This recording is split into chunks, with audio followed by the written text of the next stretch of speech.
표현도 기술이다. 글쓰기와 말하기입니다.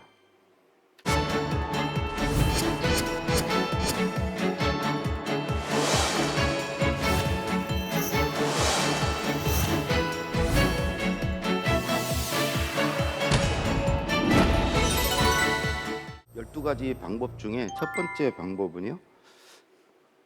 눈치로 쓰자입니다. 저는 눈치가 빠른 사람이에요. 눈치를 잘 보는 사람입니다. 어렸을 때부터 그랬던 것 같아요. 요즘에도 아내랑 산지 지금 한 30년 됐는데요. 밥을 안 먹고 들어와도 밥 차려줄까 그러면은 아내 얼굴부터 봐요. 그래서 얼굴 상태가 안 좋으면 그냥 먹었다고 그래요. 제가 배고프고 이런 건 관계 없어요. 그래야 마음이 편해요. 저는 집에 뭐 통닭 같은 거 시켜도 닭다리는 안 먹어요. 그건 아들 차지거든요. 그거 날름날름 먹으면 눈치 없는 거예요. 저는 어쨌든 눈치가 좀 빠른데, 눈치가 빠르다는 의미는요. 첫 번째로 읽기 듣기를 잘한다는 거예요. 읽기 듣기. 남의 말을 말귀를 잘 알아듣고요. 생각을 읽으려고 해요. 저는 아내랑 연애할 때도 만나면 아내 말보다는 옆좌석에 하는 말이 궁금했어요. 옆좌석에서 하는 말을 나도 모르 어느샌가 그 소리를 듣고 있어요. 그래서 나중에 조직에 가서도 글을 쓰는데 윗분이 이렇게 써라 그러면 그렇게 말하는 의도라든가 목적이라든가 취지라든가 배경이라든가 맥락이라든가 이런 걸 잘 읽어내는 것 같아요. 그래서 윗분이 그거 있잖아, 그거 옛날에 그 얘기한 거 있지, 그거 가지고 간단하게 그렇게 써. 그러면 그러고 나서 그걸 찾아내려고 해요. 그리고 눈치가 빠르다는 건요, 읽기 듣기 능력만 있는 게 아니고 나한테 말한 사람에 대해서 그걸 맞춰주려고 그래요. 내가 하고 싶은 말을 하는 게 아니고 저 사람이 무슨 말을 하고 싶을까, 그걸 읽어내려고 하는 거죠. 그리고 그렇게 하는 이유는 칭찬받으려고, 잘했다는 소리 들으려고, 안 혼나려고 끊임없이 눈치를 보는 거예요. 잘 맞춰주려고 하는 거예요. 내가 그냥 나답게 사는 게 아니고 상대에게 나를 맞춰줘서 그 사람에게 좋은 평가를 받으려고 노력하는 거죠. 계속 그러다 보니까 남의 글을 쓸 수 있더라고요. 그러니까 눈치가 빠르다는 것은 그런 점에서 어떤 면에서 그 관찰력이 있고 공감력이 있다고도 할 수 있어요.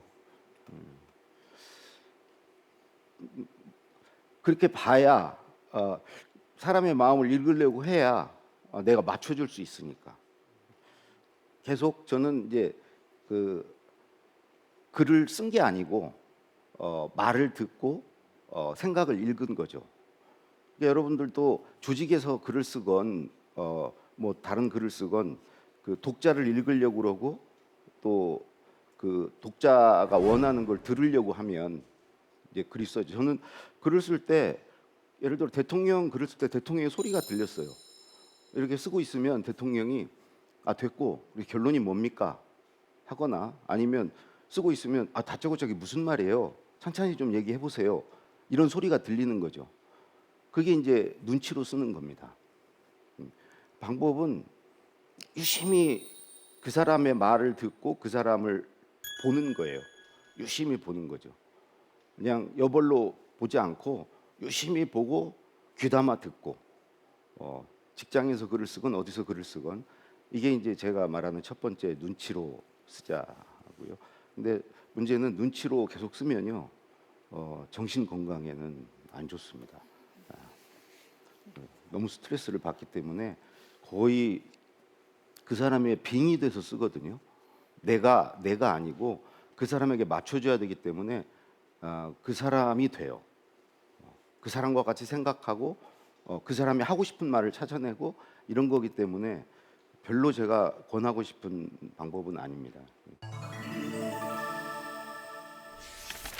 말해보고 써보세요. 저는 요즘에 그 기고문을 이제 연재를 하고 하는데 그 연재를 할 기고문 내용에 대해서 늘 아내에게 먼저 말해봐요. 집에서 말하면 안 듣죠. 근데 일주일에 한 번 정도는 차 탈 일이 있거든요. 차를 타고 가면서 이번 주에 내가 이런 주제로 글을 쓰고 싶은데 한번 들어봐. 말이 되는지 재밌는지. 그래서 말을 해봐요. 보통 뭐 차를 타면은 최소 30분, 40분, 1시간 가까이 타야 되니까 오가며 계속 말을 해보는 거죠. 근데 말을 해보고 쓰면서 제가 알게 된 거는 말을 하면은 생각이 나요. 말을 막 하다가 처음에는 몇 마디 준비가 안 돼 있었어요. 근데 말을 하면 말을 낳아요. 꼬리를 물어요. 그래서 내가 말을 하면서도 이 말은 괜찮은데 한 것은 와이프 보고 그건 좀 메모해 줘. 그건 좀 메모해 줘. 이런 단어로 메모해 놓으면 내가 나중에 알 수 있으니까 메모해 줘 그래요. 그러니까 생각이 나는 거죠. 그리고 말을 계속 하다 보면 나중에 돌아올 때는 생각이 정리가 돼요. 이렇게 쓰면 되겠구나. 여러분들 자녀분 계신 부모님들은 아이들 혼낼 때 처음부터 뭘 정리를 딱 해서 혼내지 않거든요. 너 좀 앉아봐. 화가 나서 그렇게 시작하거든요. 근데 하다 보면 말이 길어져요. 아이 입장에서는 잔소리인데 할 말이 계속 생각이 나요. 그러다 어느 순간 되면은 정리가 딱 됐을 때 엄마가 뭐라 그러냐면 엄마 말 알아듣겠어? 그러죠. 그러면서 첫째, 둘째, 셋째 이거야. 근데 그 첫째, 둘째, 셋째가 처음에 없던 거예요. 말하면서 정리된 거죠. 그러니까 말은 그렇게 정리하는 힘이 있어요. 그리고 말은 말하는 상대가 앞에 있기 때문에 그 반응을 실시간으로 알 수 있거든요. 이 말을 재밌어 하는지 지루해 하는지 그 반응에 반응하면서 말할 수 있어요. 재미없어 하면 그 말은 그냥 건너뛰죠. 그런 식으로 실시간으로 반응을 알 수 있다는 거죠. 글은 반응이 뒤에 나타나요. 쓸 때는 내가 반응을 알 수 없죠. 나중에 누군가 글을 읽고 반응이 오는 거죠. 근데 말은 반응을 알 수 있기 때문에 말해보고 글을 쓰면요, 나중에 반응이 없던 것은 안 쓰게 돼요. 반응이 좋았던 걸 쓰게 돼요. 쓰면서도 막 혼자 웃고 그래요. 그때 그 사람이 내가 이 말을 할 때 웃었어. 그러니까 글의 표정을 담을 수 있고, 마지막으로 또 말을 하고 쓰면요, 구어체로 쓰게 돼요. 제 책 대통령의 글쓰기가 그렇게 많이 팔린 거는 청와대를 나와서 5년간 말해봤다는 거예요. 바로 책을 쓰지 않았고요. 5년간 사람들을 만나서 책을 쓰려고 말한 건 아닌데 말을 하다 보니 그 사람들이 물어보니까 말하다 보니까 말을 쭉 했고요. 말의 분량이 한 8시간, 10시간 되니까 책이 한 권이 되더라고요. 지금 당장 책 쓰시고 싶은데 그런 분들은 말을 계속하면서 말의 분량을 늘려가면 10시간 정도 말할 수 있으면 그 내용에 관해서 책을 당장 쓰셔도 돼요. 그러니까 이제 그 구어체로 써지기 때문에 읽는 사람이 귀에 쏙쏙 들어와요. 사람이요, 글을 눈으로 읽는 것 같지만 자기 소리를 자기가 듣는 거예요. 그래서 막 술술술 읽히면 이게 이제 글에 빠져들고 글 좋다고 그래요. 그리고 이 말을 통해서 글을 쓰려면 말을 많이 하려고 노력해야 돼요. 저는 대학 다닐 때 아는 게 없어서 친구들 대화에 끼어들지 못했어요. 자신도 없고 이 말하면 뭐 허접하다고 하지 않을까. 그래서 늘 말은 하고 싶었지만 말을 못했어요.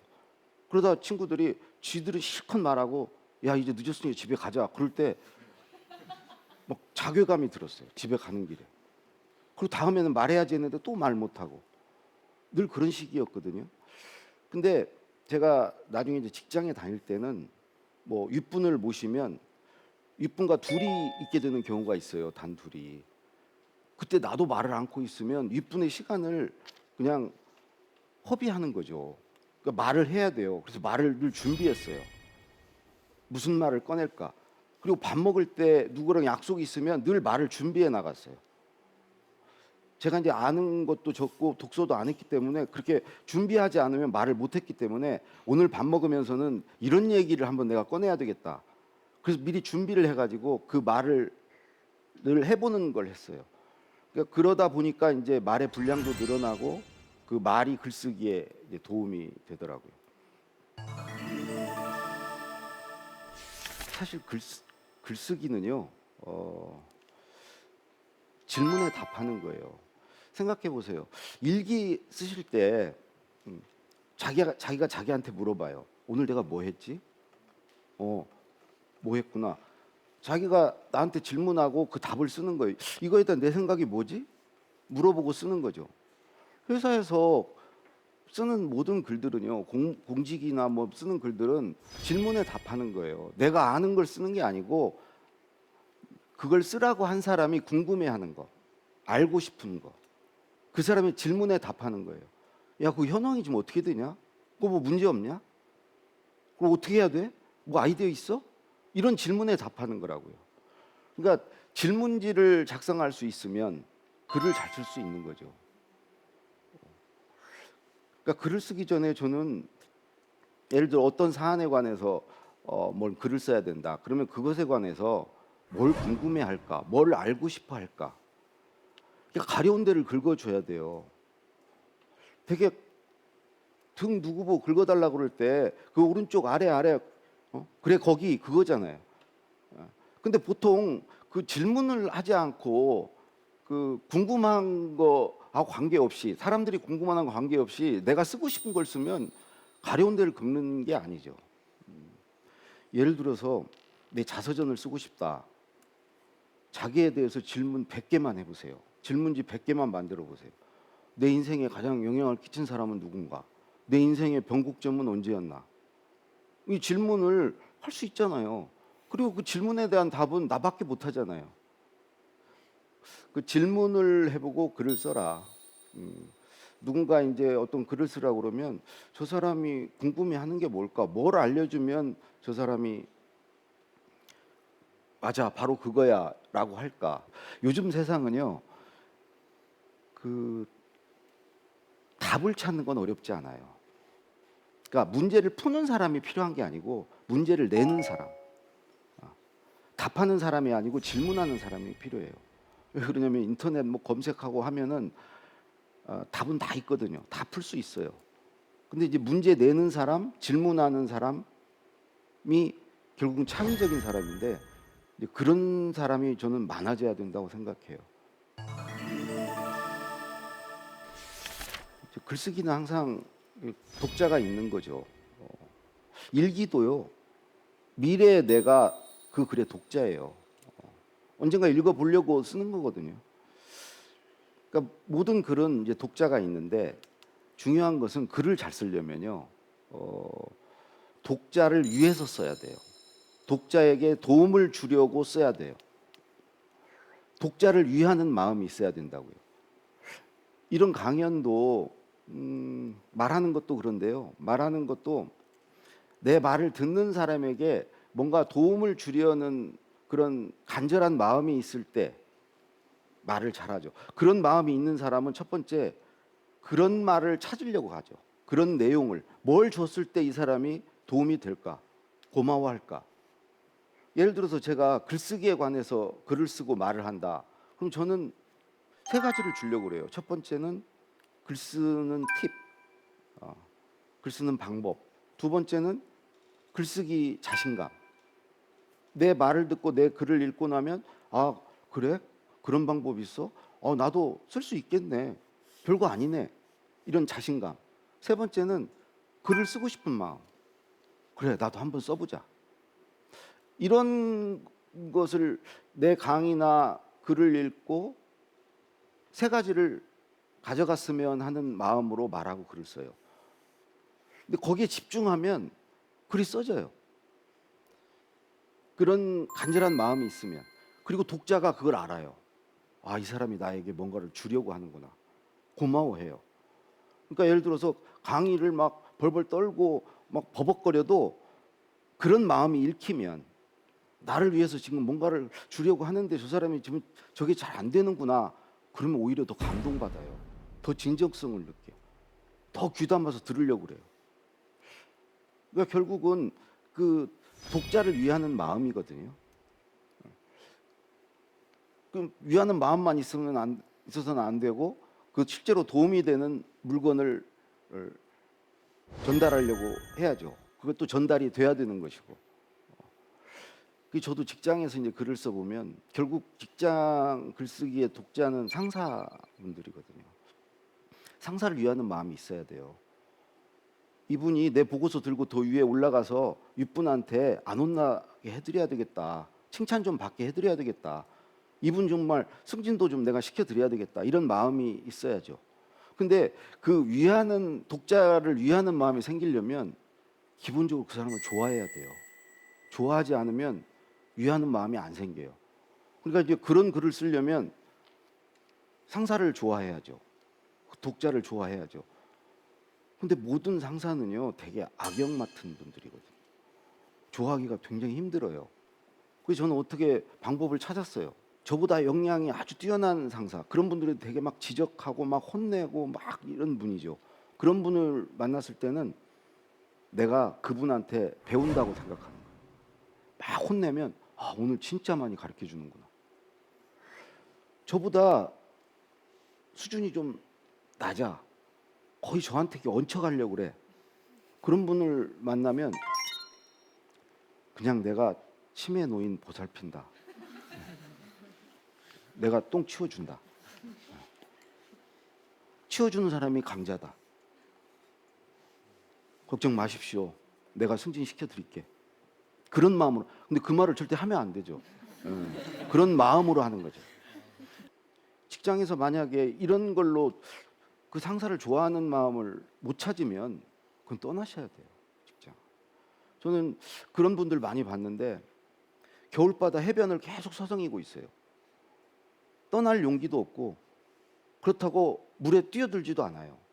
막상 뛰어들으면 따뜻하거든요. 상사의 품에 딱 안기면 포근해요. 엄마의 품 같아요. 품에 안기든지 바다를 떠나든지 바다 해변을 떠나든지 그러셔야죠. 그래서 이 제가 그 12가지 방법 중에 4가지를 말씀드렸는데 이 4가지의 공통점은 독자와 관계가 있는 거예요. 내 글을 읽는 상대와 관계가 있는 거죠.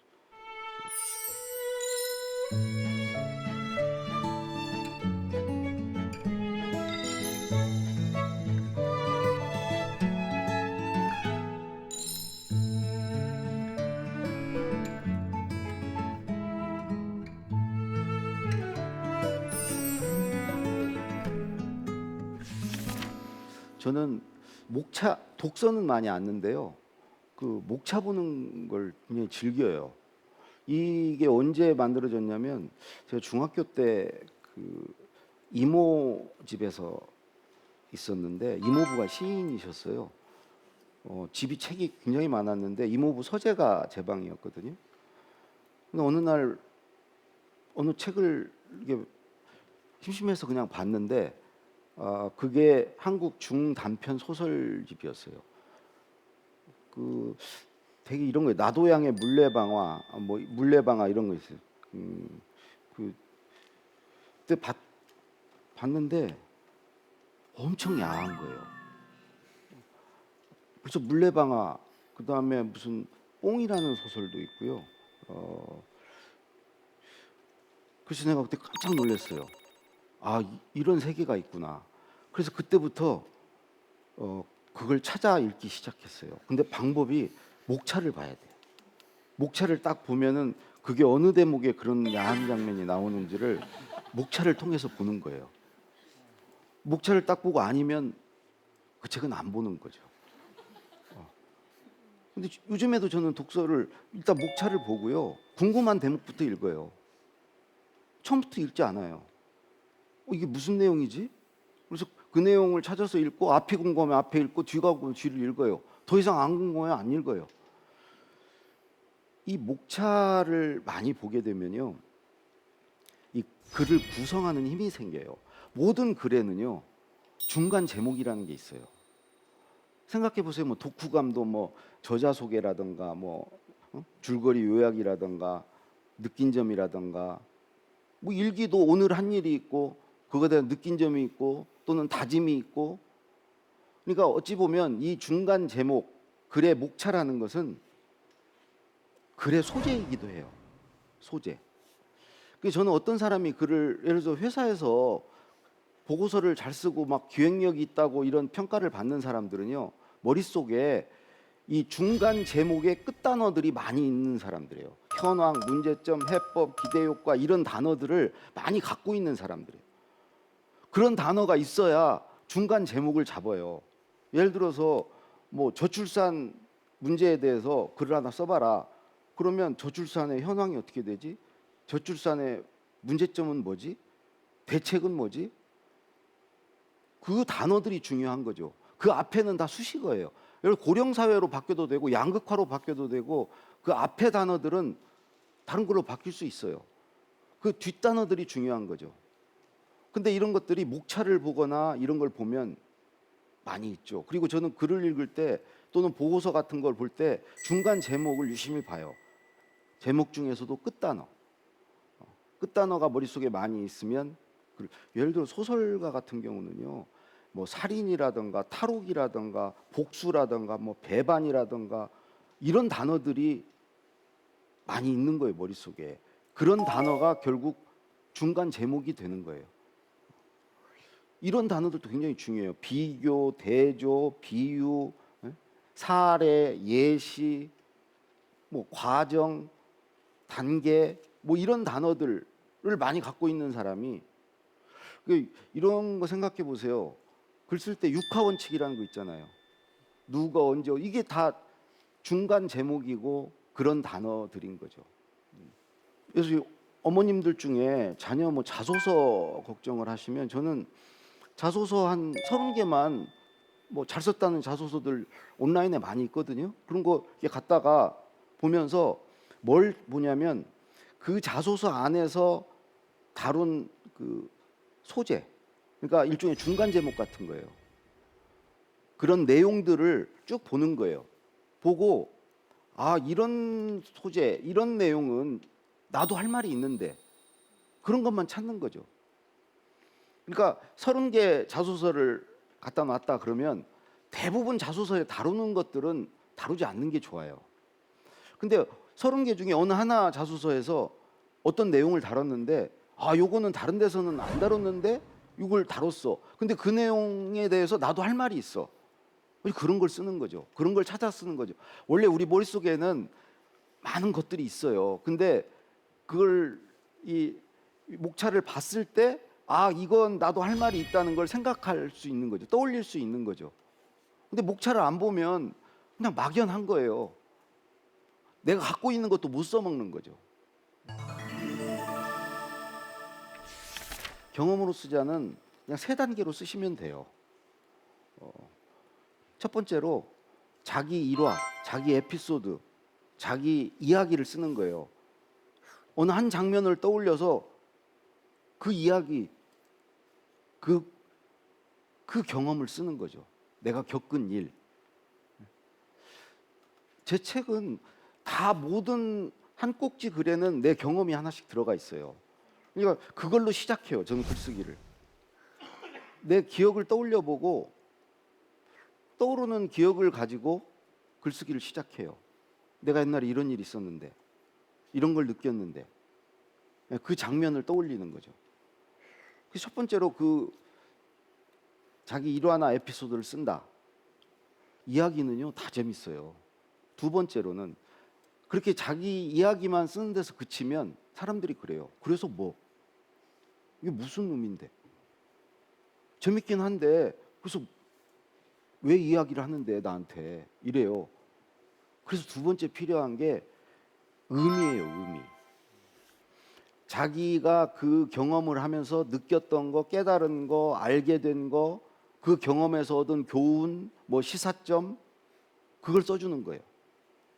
내가 이런 일을 했다. 근데 여기서 내가 뭘 알게 됐다. 뭘 깨달았다. 그게 이제 의미에 해당하죠. 모든 기억나는 자기 경험은요, 다 의미가 있어요. 의미가 없는 것은 기억이 안 나요. 의미가 있었기 때문에 머릿속에 기억에 남는 거예요. 예를 들어서 뭐 아침에 신발 신고 문을 열고 나가고 이런 것들은 기억이 없어요. 그건 일상이거든요. 이게 뭔가 기억에 남는 것은 거기서 내가 뭔가 알게 됐거나 느꼈던 게 있는 거죠. 그걸 찾아서 쓰면 돼요. 그 의미를. 예를 들어서 대통령한테 혼났다. 그건 일화죠. 이야기예요. 근데 왜 혼났냐? 글을 너무 장황해서 혼났다. 그럼 내가 깨달은 것은 글은 간결하게 써야 되는구나. 이게 되는 거죠. 그걸 붙여줘야 되는 거예요. 근데 여기서 이제 자기 이야기를 하고 의미를 다는데 갖다 주면요. 그 당신 얘긴데? 그걸 내가 왜 읽어야 돼? 그때 필요한 게 세 번째예요. 이거 당신한테도 해당되는 얘기야. 그래서 내 경험을 일반화해 줄 필요가 있어요. 그 일반화해 주는 방법은 인용이에요, 인용. 나만 이런 경험을 한 거 아니고 누구도 이런 경험을 했고 우리가 아는 사람 해야죠. 유명한 사람. 해밍웨이도 글을 간결하게 쓰라고 그랬어. 조지 오웰도 이런 방법으로 간결하게 쓰라고 그래서 그 인용을 붙여주는 거죠. 그러면 이제 경험으로 쓰기가 완성이 되는 겁니다. 이것은 할 말이 많은 사람, 생각이 많은 분들은 이 방식을 한번 써보세요. 생각이 많아도요, 글쓰기가 어려워요. 왜 그러냐면 글쓰기는 실타래를 푸는 일이거든요. 생각이 많다는 것은 엉킨 실타래가 크다는 거예요. 그걸 실마리를 잡아서 풀어내기가 사실 더 힘들어요. 예를 들어 방안이 막 어지럽혀 있으면 내가 찾고 싶은 물건을 찾기가 더 어려운 거예요. 그러니까 이 생각이 많은 사람, 생각이 복잡한 분들도 글쓰기가 어려운데 그런 분들이 쓸 수 있는 방법인데요. 머릿속에서 생각을 정리해서 쓰려고 하지 마시고요. 정리되지 않은 생각을 밖에다 쏟아내놓고 그걸 눈으로 보면서 정리하고 요약해서 글을 쓰시라는 거죠. 생각이 많으면 쏟아낸 게 많을 거 아니에요. 그거를 출력해가지고 합칠 거 합치고 뺄 거 빼고 앞으로 보낼 거 보내고 눈으로 보면서 정리하는 거. 보이지 않는 상태에서 머릿속에서 정리를 하려고 하지 마시고 그런 분들이 앉아서 글을 쓰려고 그러면 글은 한 줄 한 줄씩 나와야 되거든요. 근데 생각이 많은 분들은 그 입구가 정체가 돼요. 그러니까 이걸 통째로 다 드러내놓고 눈으로 보면서 정리를 하시라는 거죠. 우리 요리할 때요, 레시피 짜가지고 이렇게 하는 게 정석이지만 어머니들 그냥 냉장고 문 딱 열고 뭐 오늘 저녁은 뭐 해 먹어야 되는 재료를 보고 결정을 하잖아요. 그 재료 안에서 해결하잖아요. 내가 갖고 있는 재료를 눈에 보이게 밖으로 내놓고 그걸 가지고 글을 쓰시라는 거죠. 단 내놓은 게 별게 없으면 양이 적으면 이 방법 못 써요. 냉장고 열었는데 텅 비어 있어. 그럼 못 쓰는 거죠. 이 메모로 쓰자는 저 같은 사람이 이제 해당되는 건데요. 저는 쓸 말이 별로 없었어요. 쓸 말이 없는데 이제 나중에 책은 써야 되겠어. 강의는 해야 되겠어. 그래서 그걸 위해서 메모를 시작했어요. 그 블로그에 저는 그 블로그를 메모하는 용도로 썼거든요. 뭔 생각 날 때마다 한 줄, 두 줄 이렇게 메모를 하던 거죠. 메모를 해서 그걸 가지고 강의도 하고 쭉 하다 보니까 그게 한 1700개가 되니까 나도 모르게 내 뇌가 야 이제 책 쓸 준비가 됐어. 책 한번 써봐. 책을 쓰고 싶은 마음이 생기고 쓸 수 있을 것 같아요. 그 조각이 만들어지니까. 그러니까 제가 그때 느낀 건 글쓰기라는 것은 그 조각을 만드는 시간이 아니에요. 글을 쓰는 시간은 이미 만들어져 있는 조각을 맞추는 시간이에요. 조각이 없으면 못 쓰는 거예요. 레고 블록 조각 많이 갖다 주면 애들이 그걸로 집도 짓고 자동차도 만들고 다 해요. 조각만 있으면, 조각의 양이 많으면, 다양한 형태의 조각들이 있으면 그걸 가지고 다 할 수 있는 거예요. 조각이 없으면 아무것도 만들지 못해요. 근데 이 조각은 글을 써야 되는 시간에 만들려고 그러면 못 만들어요. 평소에 만들어 놔야 돼요. 그 만드는 방법이 메모예요. 메모하는 걸 습관을 들여야 돼요. 그 조각들을 나중에 글 쓰는데 써먹는 거예요. 또 말하는데 써먹는 거고. 예를 들어서 고기로 요리를 하는 요리사가 있다고 그러면, 물고기로 요리한다고 그러면 요리를 해야 될 때 고기를 잡으러 나가는 건 늦어요. 평소에 잡아놨던 고기를 가지고 요리를 하는 거죠. 근데 요리를 해야 될 때 고기를 잡으러 나가려면 그거는 불안하고 초조하고 그런 거예요. 고기가 잡힐까 안 잡힐까. 근데 평소에 요리를 할 필요가 없는데 고기를 잡는 일은 취미예요. 그냥 낚시 취미, 재미로 하는 거예요. 그렇게 잔뜩 모아뒀다가 요리를 해야 될 때 그중에 골라서 요걸 쓸까 저걸 쓸까, 이런 상태로 글을 써야 된다고요. 그래서 글을 잘 쓰려면 반드시 메모를 습관화해야 된다. 메모하는 사람이 돼야 된다.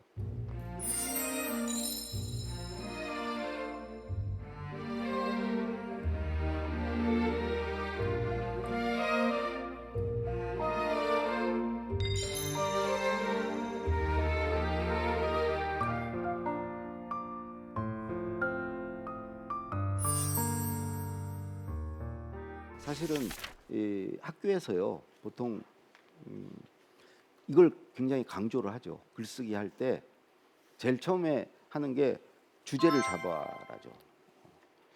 그러니까 저는 뭐 대통령님 글을 쓸 때도 이게 사실 가장 중요해요. 대통령이 연설문을 쓰건 뭐 기고문을 쓰건 간에 대개 이제 저한테 처음 말씀하시는 내용이 무슨 얘기할까? 그럼 주제를 뭘로 잡을까? 핵심 메시지를 뭘로 할까? 이런 말이거든요. 그 한마디를 찾아요. 그 한마디를 찾으면 야, 됐다. 이걸로 하면 되겠다. 이제 그 다음부터는 일사천리예요.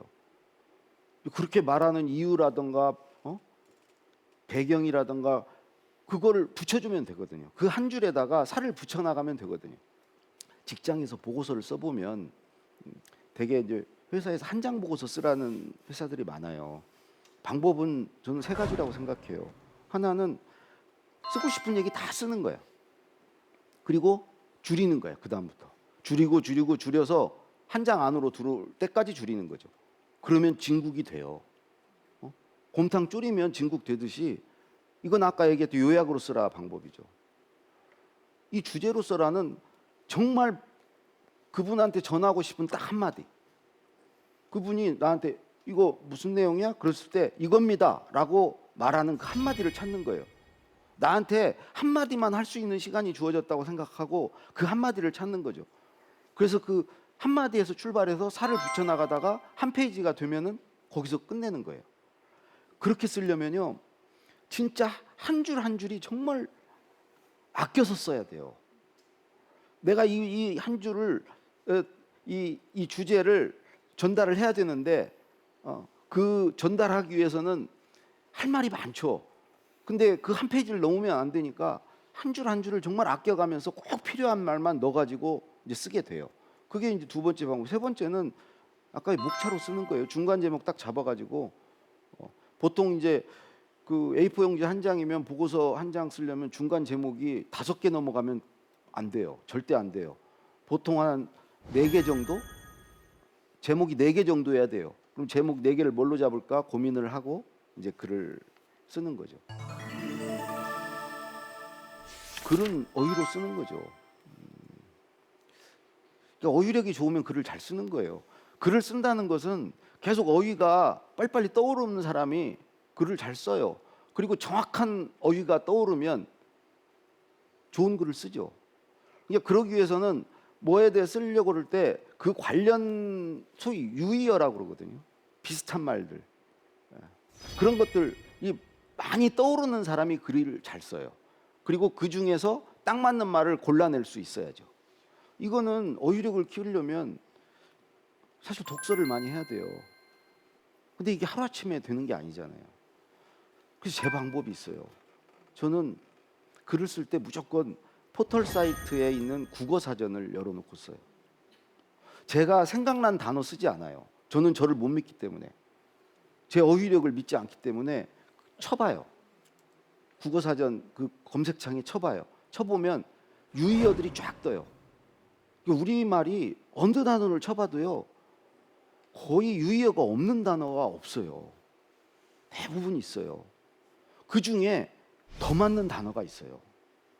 내가 어휘력이 부족하니까 떠올리진 못했지만 그 단어를 보면 알 수 있어요. 아, 맞다. 이걸로 쓰자. 그걸 고칠 때 기분이 너무 좋아요.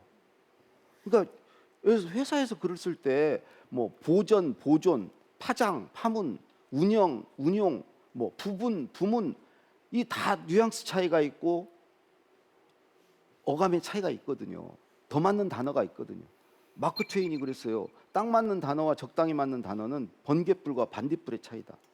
딱 맞는 단어를 찾아 써라. 방법은 그냥 국어사전 열어놓고 쓰시면 돼요. 김훈 선생님이 정말 글이 좋잖아요. 근데 그분 말씀하시는 거 보면 말이 유창하진 않아요.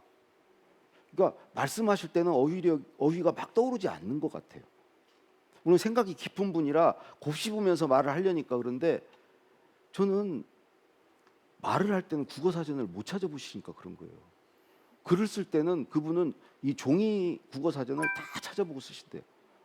꽃은 피었다가 맞는지 꽃이 피었다가 맞는지 그분과 같이 찾아서 국어사전을 보고 쓰면 글 잘 쓸 수 있어요. 조금만 노력도 아니에요. 그런 과정을 통해서 어휘력이 키워져요. 저는 자녀분들 다 우리 세대보다 나은데 어휘력은 우리만 못해요. 우리 때는 그래도 한자를 배우고 글을 정말 이 펜으로 썼거든요. 펜팔도 하고 뭐 이런 거 했거든요. 근데 요즘은 뭐 그냥 보잖아요. 영상을 보고 그냥 소리를 들어요. 읽는 거 별로 안 좋아하고요. 쓰는 거 안 좋아해요. 보는 거죠. 근데 그렇게 되면은 이 어휘력이 계속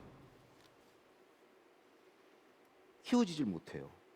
그러니까 그냥 막 대박 헐 이러고 사는 거예요.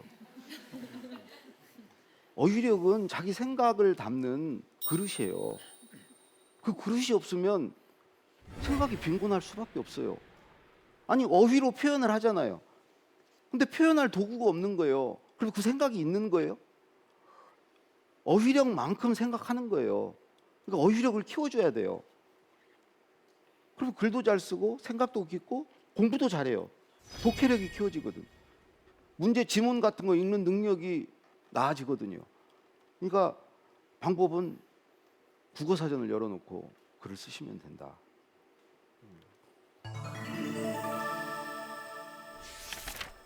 제가 그 미국에 가서 이 미국 뭐 유럽이나 이런 쪽 글 쓰는 걸 굉장히 강조하잖아요.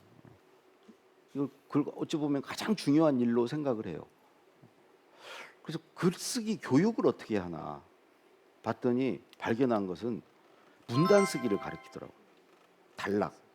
이게 문단이라는 것은 하나의 완성된 글이에요. 짧은 글이죠. 그게 문단이죠. 그러니까 우리가 글쓰기 과정은 어떤 거냐면요. 부분을 모아서 전체를 만드는 과정이에요. 이때 부분이라는 것은 어휘일 수도 있고요. 문장일 수도 있고 문단일 수도 있어요. 어쨌든 그 부분이 모여서 글이 만들어지는 거예요. 근데 다른 한편으로 전체가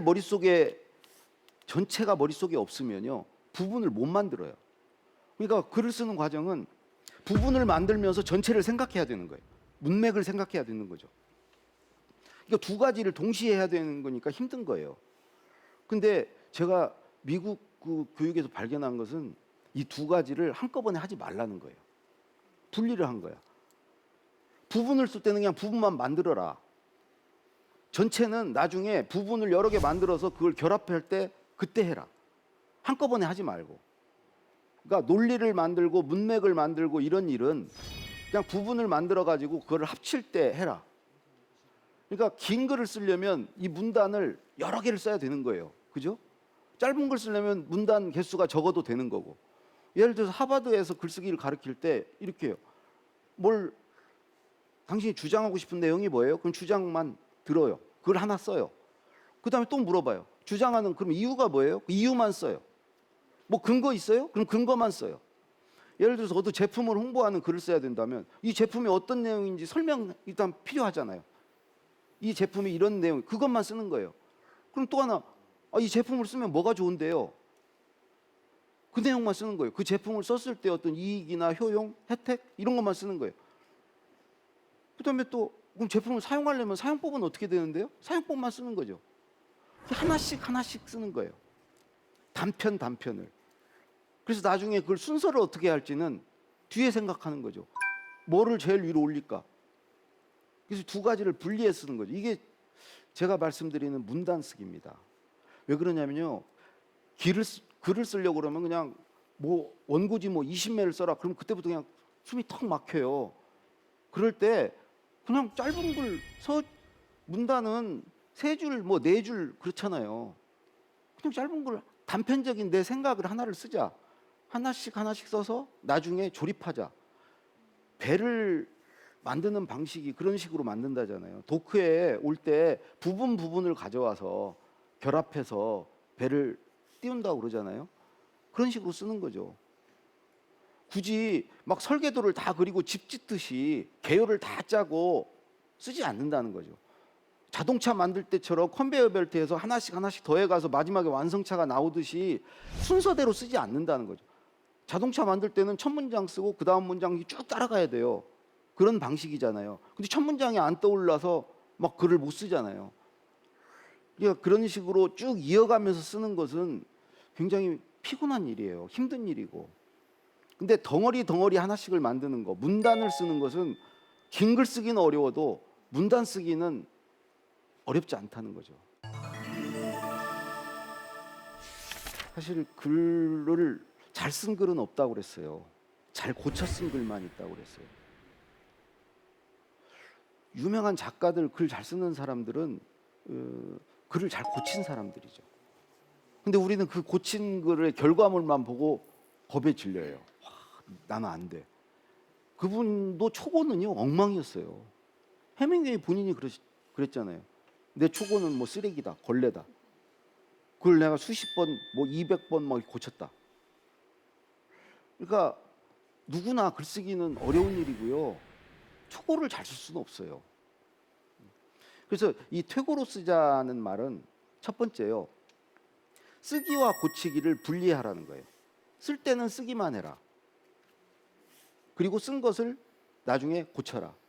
그리고 두 번째는 쓰기 시간을 최소화하고 고치는 시간을 여유 있게 잡아라. 보통 많은 사람들이 어떤 사람은 쓰면서 고쳐요. 대부분이 그냥 쓰는 시간이야. 그때 그냥 진이 빠져. 그래서 고치는 것은 되게 소홀히 해요. 근데 쓰기는 힘들지만 고치는 건 재밌거든요. 막 틀린 걸 발견하는 즐거움이 있어요. 이걸 왜 이렇게 써놨어? 그리고 고칠 때 막 기분이 좋아요. 내 글이 좋아지니까. 이 즐거움을 느끼면서 쓰는 거예요. 고치는 시간을 많이 잡는 거예요.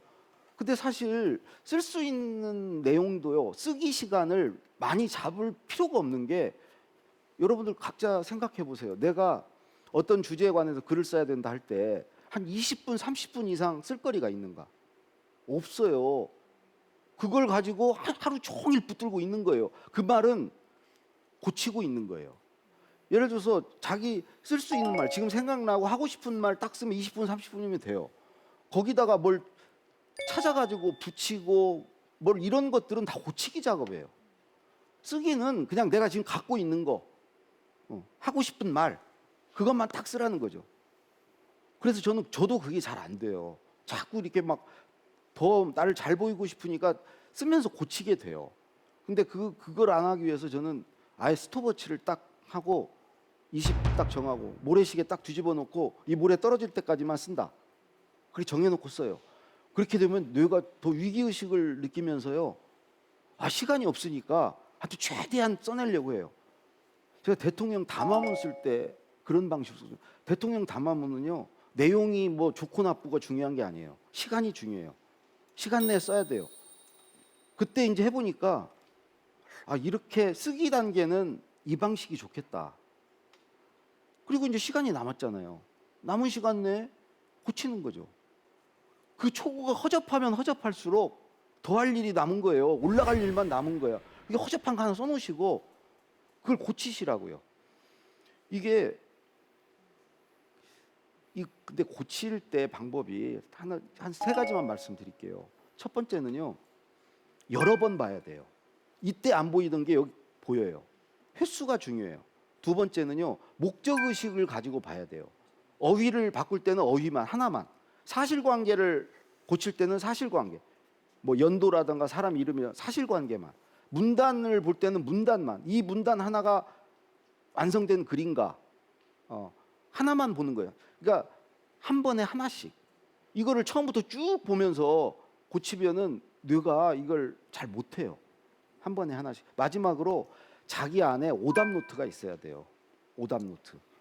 뭐가 틀린지를 알아야 고치죠. 아, 이렇게 쓰면 안 된다는 그런 내용이 머릿속에 많이 있어야 돼요. 그거 만드는 방법 간단해요. 포털 사이트 가셔서 글쓰기 이런 거 치면은 이렇게 쓰지 마라, 이렇게 쓰면 오답이다, 그런 거 쭉 있거든요. 그런 걸 아 그래 맞아 나도 이렇게 안 써야 되겠어. 그런 막 항목을 쭉 정하는 거죠. 그래서 갖고 있는 거예요. 그런 걸 갖고 있는 사람이 글을 고칠 수 있죠.